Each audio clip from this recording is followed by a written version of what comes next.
Hey there, Transformers fans. This is TransE7272 coming at you with a brand new Transformers review. We're not in my usual spot where I do my reviews due to time constraints, but I wanted to get this review out there.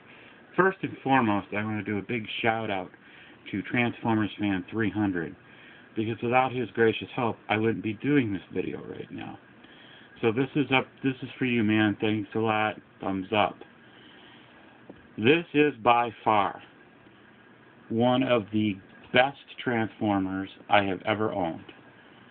This is Reveal the Shield Windcharger. And I am just ecstatic to have him. He is extremely hard to get. Most of the Reveal the Shield figures were hard to get, but this guy is like the hardest to get in my area. Now, he may be a Takara version because there's no Reveal the Shield sticker on him that I have found, but nonetheless, he's awesome in every single way.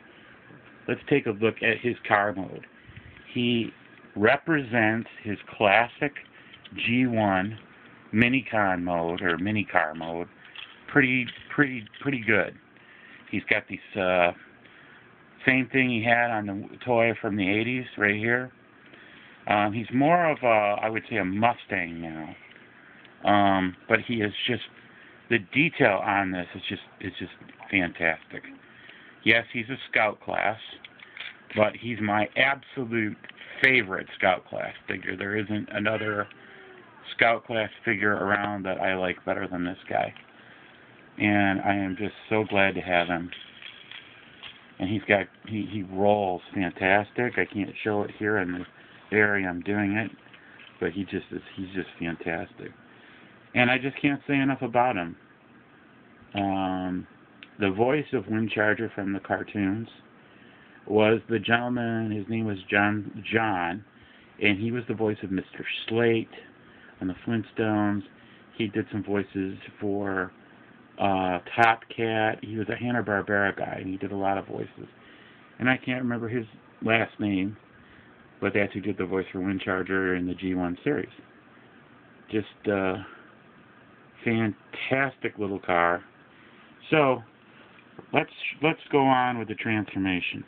First thing we're going to do is we're going to pull the doors out like that, and we're going to form the first, what's going to be the first arm. We're going to pull this door out, and that's going to form the second door, or the second arm, so forth, like so. Then we're going to come back here, lift these up, pull these down, like so, just like this, and we're going to turn the figure around. These are going to be his legs, so we're going to push this up to form his foot, right here. And that locks into place like so. Push that up. Same here. He's got these back pieces for heels. Then you want to take, right here, you want to take this piece, push this down, and then you have the epic head reveal, and there is a definite G1 Windcharger cartoon head. Now the head on the toy was a little different. Then he has hands that rotate, and they can hold probably a smaller weapon right here. But if you want to get really creative here, all you have to do is do this, like so. Oh, I'm sorry, I think it goes this way, yeah. All you do is do this, and now he's got the blaster hands, and it happens, you can work for both action figure, or both arms.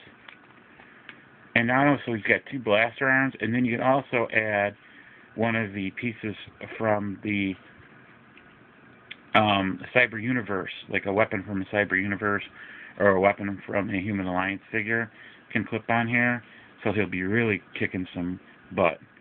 But for right now, we'll just go back to the regular hands. Anyway, the detail on this guy is just, like I said, fantastic. This Transformer he's just awesome. So we're going to do a little bit of articulation now. We'll look at the articulation. His head revolves basically 360, not completely because of here. It's on a ball joint. His arms are on a ball joint, but they're also on, there's a swivel hinge under here. His hands swivel back and forth for transformation purposes. Ball joint on the elbow. Same on this one. The legs are on a ball joint, and his knees are double jointed? No, single jointed. And this piece here moves up and down. His feet are can move too. He's just fantastic. I'm going to set him like this because of the way I have to shoot this. Anyway, this is Windcharger, and he is really cool. I give him a 10 out of 10. If you're lucky enough to know somebody or know a place to get it, definitely pick him up. Even if you're not a big G1 fan or you were born, you know, in the 90s or you're younger, this is a fantastic figure. I mean, to me, I wish they would do all of the G1 characters, including Cliffjumper and Bumblebee, even though they've been done a lot. I'd love to see them all in this scale, because this is basically the correct scale that they were in the show. They were kind of this scale.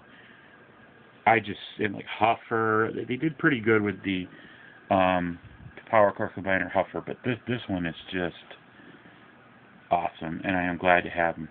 Well, that's it for right now. This is Transie 7272 signing off.